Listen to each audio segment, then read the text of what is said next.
Waipa's vision is that Waipa's and Ahupua'a, where the land, resources, and people are healthy, vibrant, and overflowing with abundance. Waipa's mission, well, is to restore Waipa's vibrant natural systems and resources and inspire healthy and thriving communities connected to those resources. And this site came to be, this site and the site we're going to look at next, really came to be through a partnership with Kamehameha Schools, Natalie Kurishima's division at Kamehameha Schools.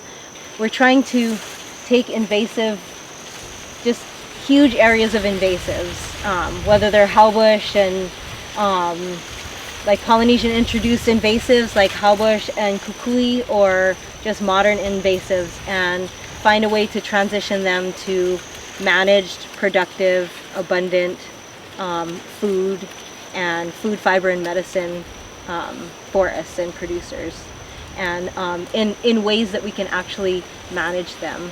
So I kind of already had it in my mind of like wanting to try things like this, and then we were approached by Natalie, who was interested in looking at marginal agricultural lands. And so this site is on the side of a hill. It's kind of at the Mauka edge of the Uka zone, and it's really wet, and there are a lot of funky things about it. And so this was one of the marginal areas. And our next site, Egg Site 2, is another, it's on the hill, so it's kind of marginal. It's not perfectly flat agricultural land.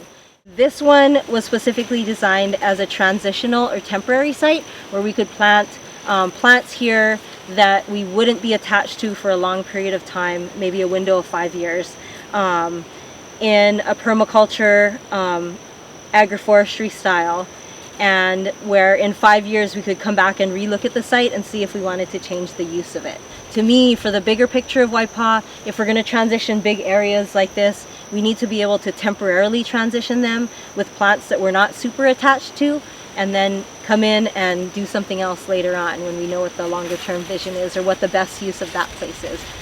So Kamehameha Schools funded this, the development of this site in large part, which included taking it from haubush. We took it from that right there in this whole area down to the ground and below the ground.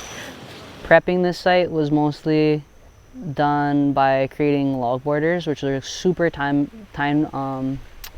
consuming, but in the long run I think has saved us tens of hundreds of hours, maybe even over the course of the lifespan of this project. So I'm really thankful for that, and it was really cool to reintegrate those invasive species that we had cut out of this site right back down onto the ground and in the form of the log borders. So we have over we came in and we planted over 2,000 plants into this site initially. Something that happened kind of unexpectedly last year was being able to harvest like 800 pounds of uala out of this site. We didn't think that in the first year we would have such a huge harvest, but in like trying to kind of work through how to maintain the ground cover, we actually took out all of the uala and then harvested all the uala root from underneath it and threw that vine right back on top to kind of keep everything down. But being able to harvest, you know, hundreds of pounds of uala, and now being able to come in here and get ko, or come in here and harvest the cassava, or come here to have mamaki or ganduris is a really like beautiful place that we're at now. So like that, just the same way that this site is a huge metaphor for like taking something that might be marginal and turning it into something that's really beautiful and is, you know, you can look around here and be like, oh wow, like this place is really growing, it's really green, there's an abundance here. So to live in that through being a part of this place, and to live in the continuity of having faith and being able to have been seen as somebody who could be a part of a project like this, and then also being able to like bring people into the site is a really special circle to be a part of.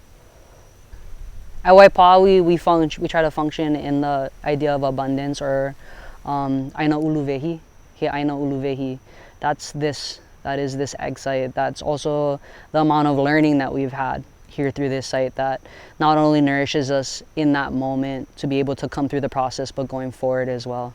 to be able to meet with folks like you, or to talk to other people who are connected through plants throughout the state is where I see this going in the future. Is not only just being able to eat the fruits, but also to be the fruits.